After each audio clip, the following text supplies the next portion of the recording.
And a very good Monday evening. Welcome into the second season of Time Out here on TVNB. I'm Jim Hennessy, to be joined by Barry Johnston in just a few moments' time. Coming up in the next 30 minutes, we have got an action-packed show lined up for you, my friends, and don't go too far. St. John Flames still searching for their first win of the season. Toronto Blue Jays wrap up their regular season on a bit of a high note, but they clean house in the process, and the NHL season is alive and well. All that and a whole lot more is coming up, so don't go far.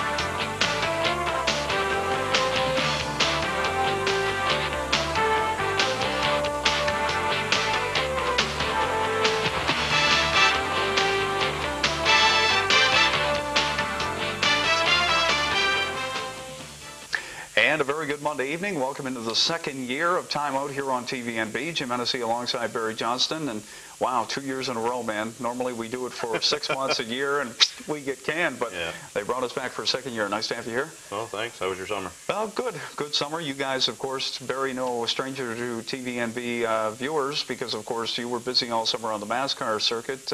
Want to give us some highlights from that, or? Well, actually, Jim, coming up the end of October, we're going down, not a crew per se, but a bunch of us are going down to get some highlights of the closing banquet, year-end banquet for NASCAR. And hopefully a week or so after that, we will be able to show some highlights from that, get some candid interviews with some of the drivers, and must say hats off to Wayne Smith this year getting the points title, and John Fleming for winning 5 races this year and hasn't been able to win a race in the past years. And all of a sudden he wins 5 in one season. So obviously he's got things tuned in, and it was a lot of fun this summer. Now I got weekends to myself. I don't know what to do with them. I had a busy summer every weekend, so it's been a lot of fun. And, caught a couple of broadcasts. You guys sound like you were having a lot of fun. Well, it's been a lot of fun, and I'd like to say thanks to Al Robinson, one of the local guys here, and he likes to call himself the general manager of NASCAR. He doesn't want to be called president or anything like that because too much goes with the title, he says. But sure. I owe hats off to Al. I learned a lot from him, and I did get some criticism over the summer, but it's a growing process, and I hope to do better for next summer. Well, you guys did a great job, so hats off to you and Al and everybody else who worked on the crew over the summer. Got to get right to it, man. St. John Flames are underway. They played 2 games, a 3-all tie against Springfield, and then a 4-3 loss last night against Quebec. You know, they got a tough team this year, a pretty rugged team. 2 brawls, 2 games, and I don't know. I mean, in my opinion, you don't mind a team fighting. But if they fight, you got to win the game. You got to be able to walk away. You don't want to walk away from the game saying, well, we lost 3 players because of the brawls, and we didn't pick up the W's. So, I mean, this kind of sets a precedent right off the top. I mean, they're saying to the rest of the league, we're going to be tough this year, so don't come into our barn and try to push us around. Well, obviously, by the saying, we are tough. I mean, he's got the likes of Jeff Staples, he's got Rocky Thompson, he's got Jeff Oduya, and Rocky, I hate to tell you, buddy, you're going to be doing some fighting this year, whether you want to or not, because absolutely. That's why you're being sent down. You're down to hone up your skills, see if you can take a few more punches to the head, because obviously that's what's going to happen. And he's got to learn that this is what's going to happen. And obviously Calgary wants to take a different route. They want to go on elite. They want to go on speed. They want to go on goal scoring. And they haven't been able to do that in the past few years. And hopefully they can do it. They have a young lineup up there. They've lost last year's captain, Todd Simpson, in the waiver draft. And I don't know. I think St. John is really going to be a tough team to beat this year. And they really set a precedent.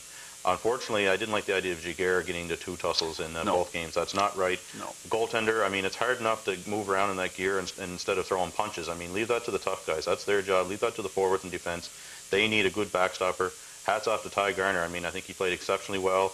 He's sort of, I guess you'd call him a rookie. He didn't play too much last year in the league, so I guess, you know, logistically, he is a rookie this year. So hats off to Ty. Especially with Giguère's health being questionable the last couple of seasons. You'd hate to see him get into a brawl, take a stupid injury, like break a finger or whatever the case might be, especially when you get into those brawls, because, I mean, you never know what's coming. I mean, somebody's throwing punches behind your head, someone's coming to the left and the right and the forward, and you just don't want to get into that situation. But, I agree. And, I mean, you were referring to Rocky Thompson, of course, because when he got sent down the day before he left Calgary, the Calgary Sun did an interview with Thompson, and what do you think about going back to St. John? He said, I got no problems with St. John, nice city, fans are great, and it's a nice arena to play out of, but I'm not going to be fighting this year. Well, if you aren't going to be fighting Rock, I hate to say it, man. I mean, he's a great player, and, you know, he's coming along slowly.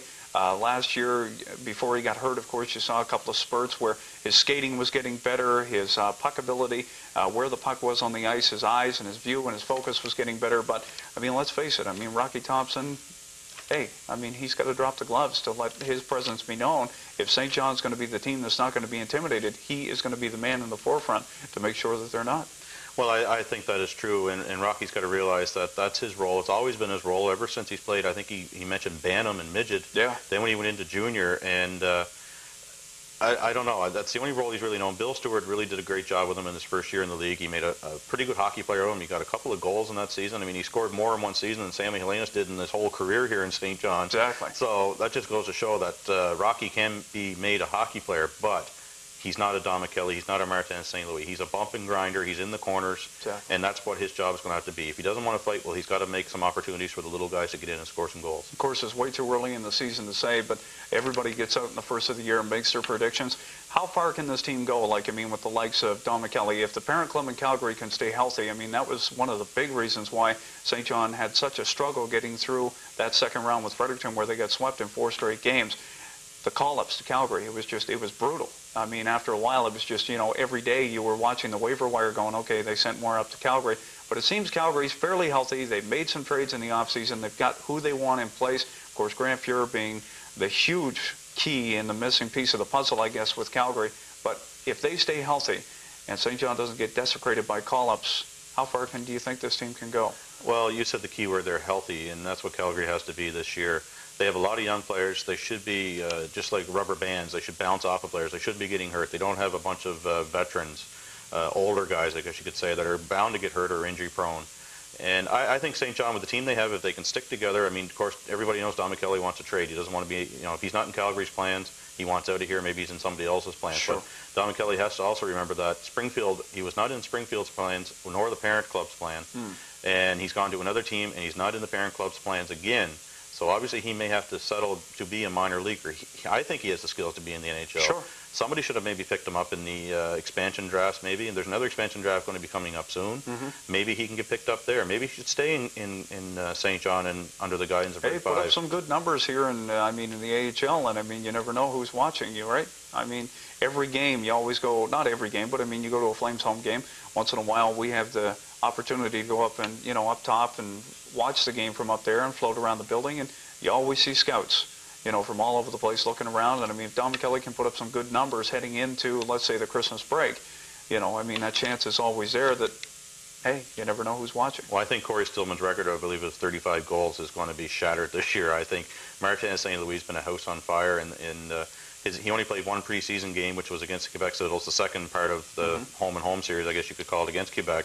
And he was just really a house on fire. I mean, he's dodging big players. I mean, nobody can hit him out there. I mean, he may have to exert a little more effort to avoid some of these guys, but these guys got to exert more effort, and a bigger guy, that means that they're going to get more tired, and he's going to wear these guys down. And the likes of Petrovicki, Varlamov, these guys should be really scoring some goals out there. And Alan Eglin, well, what I saw of him in the preseason game, I didn't really like too much of what I saw. He looked more of an agitator than anything else, and beyond an agitator, he took maybe 5 minors, I believe, in that game, plus a fighting major. So sure. That's a little bit ridiculous. I think that's not his role. His role is to get in and create some opportunities. Flames fans have to be excited, though. I think it was last week, you know, a household name. It became a household name as soon as Calgary drafted him.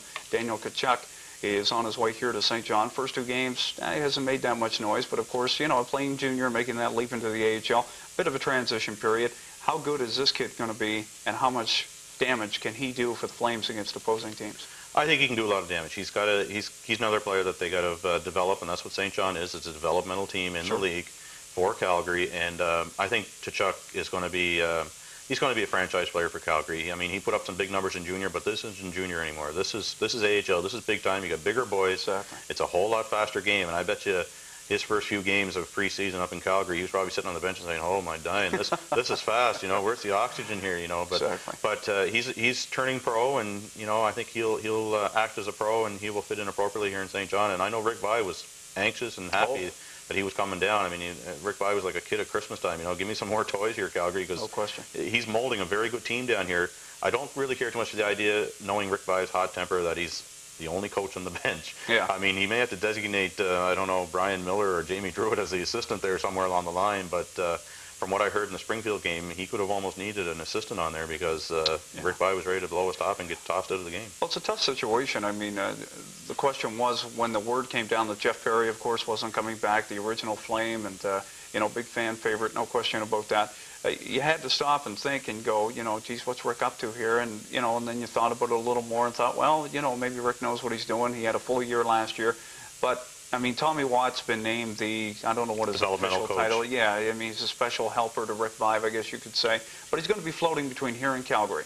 And, I mean, that's not what they need. They need somebody, like you said, that can back Rick up, even during the practices, help him out a little bit, talk to the players. Like, if one of the players feels that, you know, he can't go to Rick, he could go to Jeff or whoever the case might be. But Tommy Watt's not going to be there full time, and I think that might hurt them coming down the stretch. Well, every year, the last 5-6 seasons, it's been there's two coaches. One usually looks after the forwards, and then your assistant has a tendency to be the defensive type of coach. He looks after the defenseman.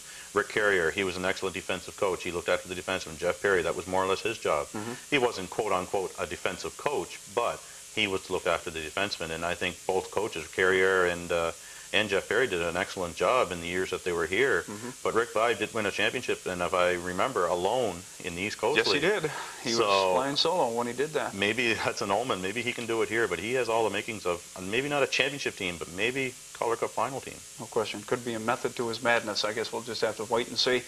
Final thought on the Flames. Of course, 7th season now, and you always have to look, and everybody always brings it up during the off season. And now that we're underway, the crowds dwindling once again this year. Season tickets were, last time I checked, stalled at around 1,500. A lot of people saying that this is it. They're going to bite the bullet this year, and they're out of Dodge next year. Do you think I mean, they drew over 5,000, I think it was 5,300 for the preseason game. We've got some highlights from that game, by the way, against Quebec last week. 5,300. But I got to think in the back of my mind that maybe, just maybe, there was a good majority of the crowd that came down from Highway 7 to look at the new Fredericton Canadians. Well, Jim, I know you weren't in attendance because I gave you a call and you weren't home to go with me, but I must say it was like a family reunion down there in behind. I keep wanting to call it Fredericton. If I do say it, folks, please bear with me here. It's going to take a while to get used to. But in behind the Quebec bench, I mean, there was players or people down there talking to Jacques Perron, the athletic therapist for the team. They were talking to Jerry Fleming down underneath the stairway. They were talking to Michelle Therrien. These guys were obviously in the community because these fans were coming down, like you say, the number 7 highway. Sure. And they were talking to these guys, and it was just a great reunion. I mean, some of the players were talking to these fans. I mean, it was great to see, and I think it's going to be great for Harbour Station, or not necessarily Harbour Station, but the Flames organization. But Quebec doesn't come to town every game and play 40 games against them in a season. I'm sorry. Yeah. But I don't know. I think low ticket prices, a rather nice evening that night, not too bad of an evening. I think that's what brought a lot of the fans out, and the number 7 highway. But like I say, they only play a few games a season against Quebec, and that's not going to fill the rink. But the Flames, on their part, are pulling out all the stops. I mean, they've given different season ticket packages. They've so many games, pick and choose your games. I mean, Rick Vaive bought 35 season tickets, I believe, this year, and does the coach's corner. He and his wife, yeah. I mean, that's just showing that even the coach wants the team to stay here in town. I mean, not just because he wants a job. I mean, if the team moves, he probably still has a job anyway. So I think it's an overall big effort by the Flames. They know that this could be the breaking point. This could be the breaking season. And I think Calgary saw it, and that's why you see a lot of good little players in St. John right now. No question. I got to agree with you. Right now, let's go to the tape. Like we said, we do have some highlights from that preseason game against Quebec last Tuesday, I do believe. Tuesday night, yeah. Tuesday night at Harbour Station. Like we said, over 5,300 on hand to see the Quebec Citadels, the new-look Fredericton Canadians, take on the St. John Flames. And Barry has the rundown on what took place. The Quebec Citadels were in town recently for a preseason matchup with the St. John Flames. The Flames, playing in their second preseason game, are 0-1 in preseason.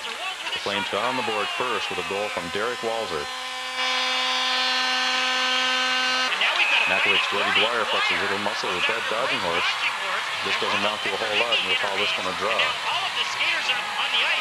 This really gets the Flames going, with other first-period goals from Daryl Scoville, Martin St. Louis with 2. And the Flames on the home side are up 4-0. Quebec, not playing with all the players that will be starting at the first of the season, got on the board in the second period with a goal from Jason Ward. The rough stuff continued with Big Dave Roche putting up their dukes. And Roche lands a couple of right hands. That was a sharp little uppercut. After the game, Rick Vaive had these comments on his squad. It's the kind of game you like to see as a coach in an exhibition game, because it showed that everybody wants to be here. look at a guy like Walton as well, 3 points tonight, and I'm not sure what he is in your plans, but he was an offensive junior, and you got to like to see 3 points from him. Well, yeah, I mean that's his game. I think if Derek's going to play here, he's going to have to supply some offense from the back end for us, especially on the power play. That's what he does best, and you know, I think he just needs somebody to work with him a little bit and tell him what he can do, what he can't do. But when he gets the puck, he knows what to do with it. You got some strength coming down as well. Your feeling? Do you think Nathan McKellar will get through waivers? Do you expect to see him there? Well, that's anybody's guess. You know, it depends. It's pretty difficult sometimes to pick a guy up on waivers, and then you got to keep him in the National Hockey League and pay him National Hockey League salary. And a lot of the guys that are going through waivers are guys that really haven't proved themselves at that level. They may have had some good times maybe in the American Hockey League, but so it's kind of it's a tough choice, but it could happen, it might not. We'll just have to wait till it all shakes out. And either way, I like the guys we have here, and I think we're going to have a fine hockey club, and we're only going to get better than we were tonight. And so 5,100 fans go home happy with a 7-2 win for the home side. The Flames open up their homestand of the season on Friday, October the 8th, taking on the Lowell Lock Monsters right at Harbor Station. Tickets are still available. Should be interesting to see if Flames can get that first win of the season and see what kind of a crowd that they draw down at Harbor Station as well. Still more to talk about. We hope you stick around. It's a brand new time, and it's our second season for Time Out right here on TVNB. And just a couple of reminders, if you do have some sports notes or upcoming events to pass our way, a few ways to get a hold of us. The fax number is 646-5116, or you can email us at tvnb@fundy.ca. Like we said, more to come, so don't go far.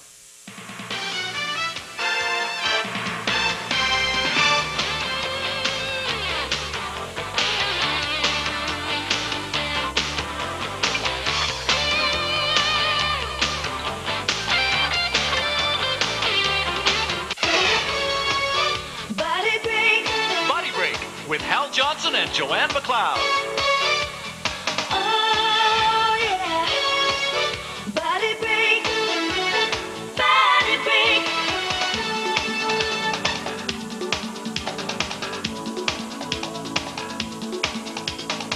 What are those inline skaters thinking?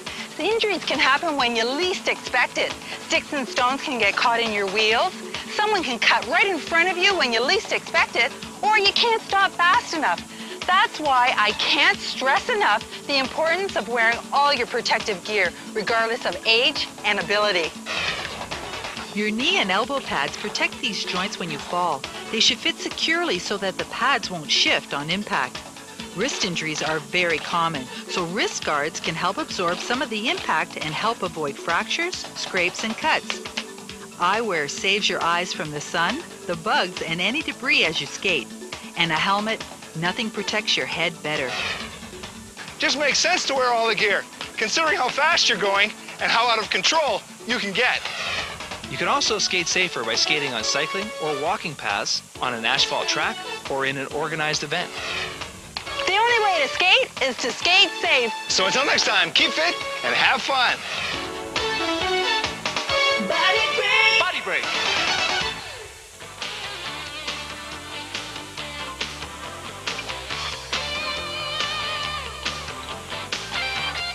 And welcome back into the second half of Time Out here on TVNB. Nice to have you tuned in. Certainly hope your Monday is going well. Just like to mention congratulations for the first annual Atlantic 8-ball shootout. St. John's Junior Wedge defeated Lee Bellafleur 9-5. So congratulations, Junior, and all the best in some of the upcoming tournaments. We turn the page now over to baseball.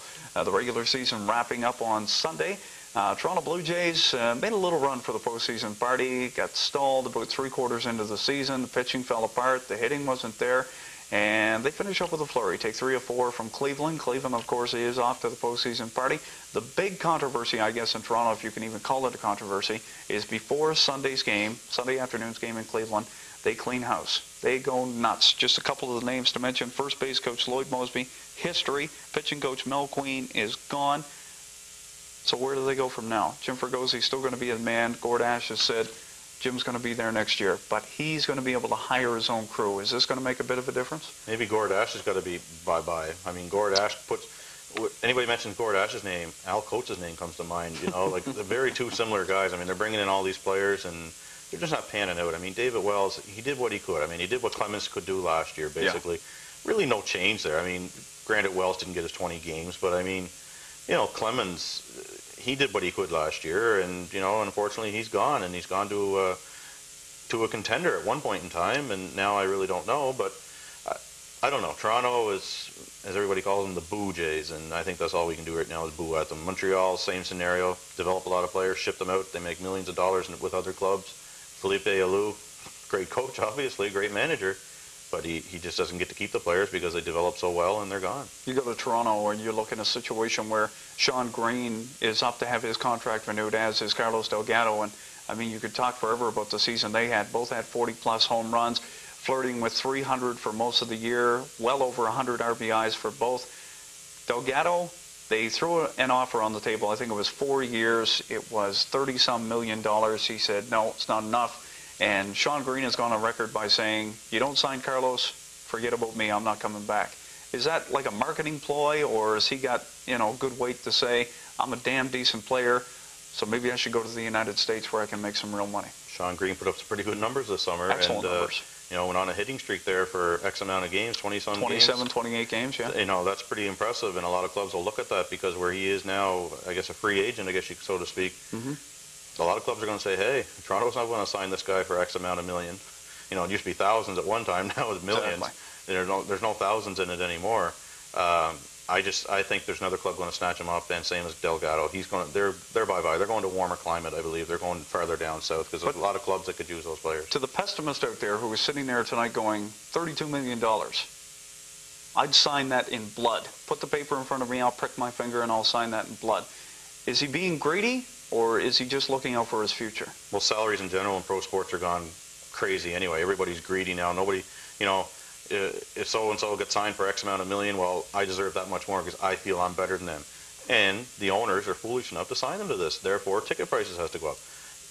You know, is he being greedy? I think he is. I think they're all being greedy. They're digging into the fans' pockets. There's no darn need of it whatsoever. It's the fans, the bottom line, that have to go out and pay these salaries. I mean, you know, paying $100, $200 for a ticket, that's ridiculous. You know, that's why folks here in St. John shouldn't complain about $15 for a ticket to go to a Flames game. And $3 to park your car. Yeah, you go to the Sky Dome, you're paying almost $20.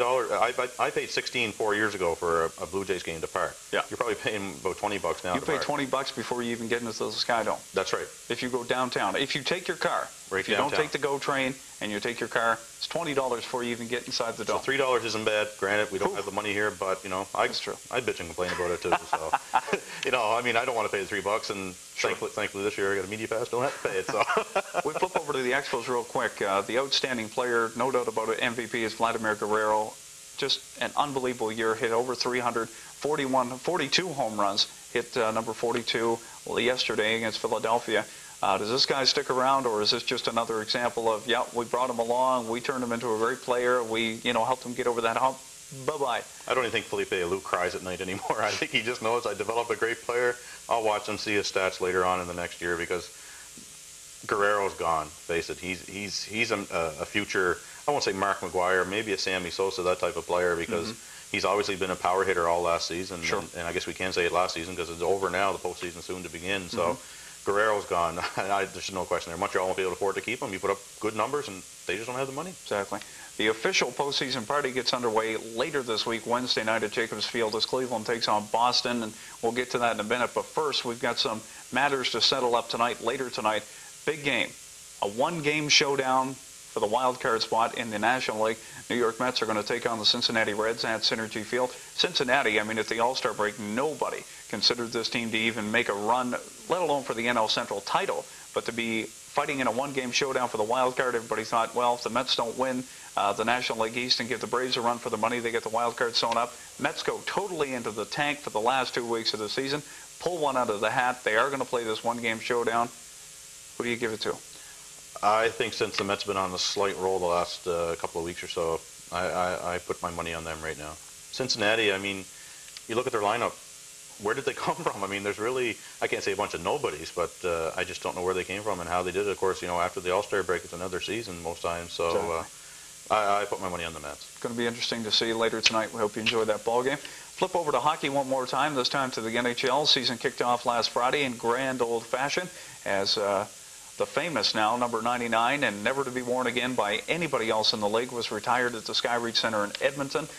Great, full house on hand. Gretzky had his wife, Janet, and the kids were there.